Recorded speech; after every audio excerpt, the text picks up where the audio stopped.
Okay, above me is the final video for the pictures that I spoke about at the top of the blog.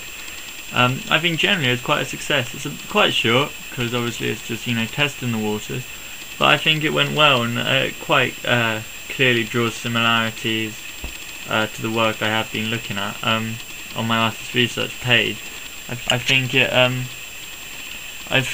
it's clearly showing time in the passing of time and again the standing still of time.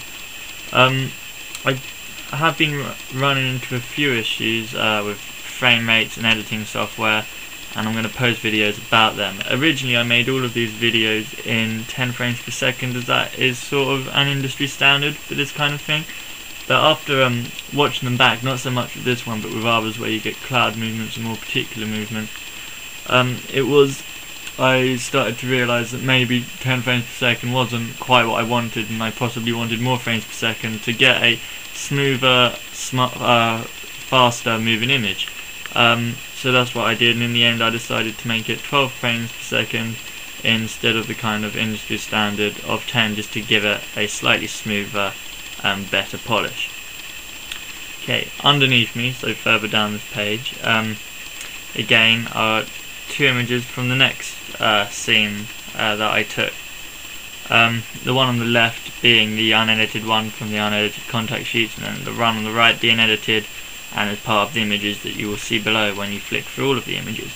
As you see, the one on the left, because I'm outside, so I had to use an ND filter, which unfortunately puts kind of a browny reddish tint on all of my images.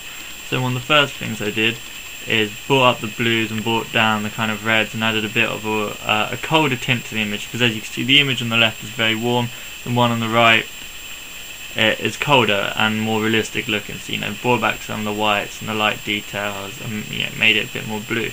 I also in Camera Raw used the straighten tool to straighten it, because if you're looking at these images for a prolonged amount of time, especially when they're moving, there's for me it's very important anyway to have this symmetrical. If anything, I did this to bring more attention of the viewer onto the actual images of the movement and the people walking, because you don't want to have weird little things that are off in the image that distract from the main point. So I did that.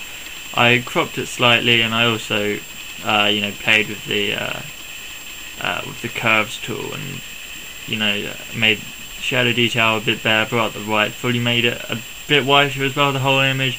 Did a bit of sharpening and up the clarity as to make the video a bit more kind of pure, HD plus almost looking, in the style of Samsara. Below that are collected in images of 6.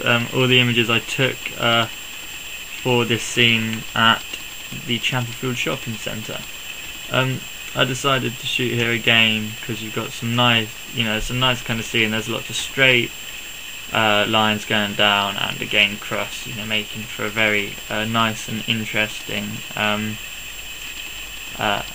very nice and interesting shot, and it's easy and fun to compose it when you've got a lot of these lines to play with.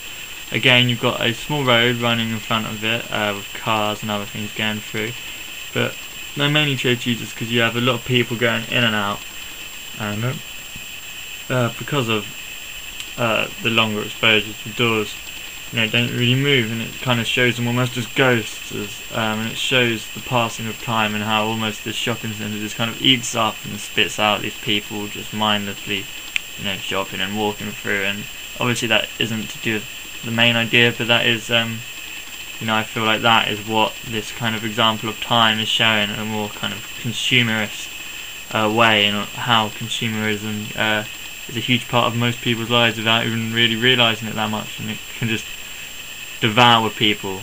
But it's kind of a play, a joke on that, because it's obviously not quite that serious, but again, it's good for showing movement and time, and longer time, shorter time.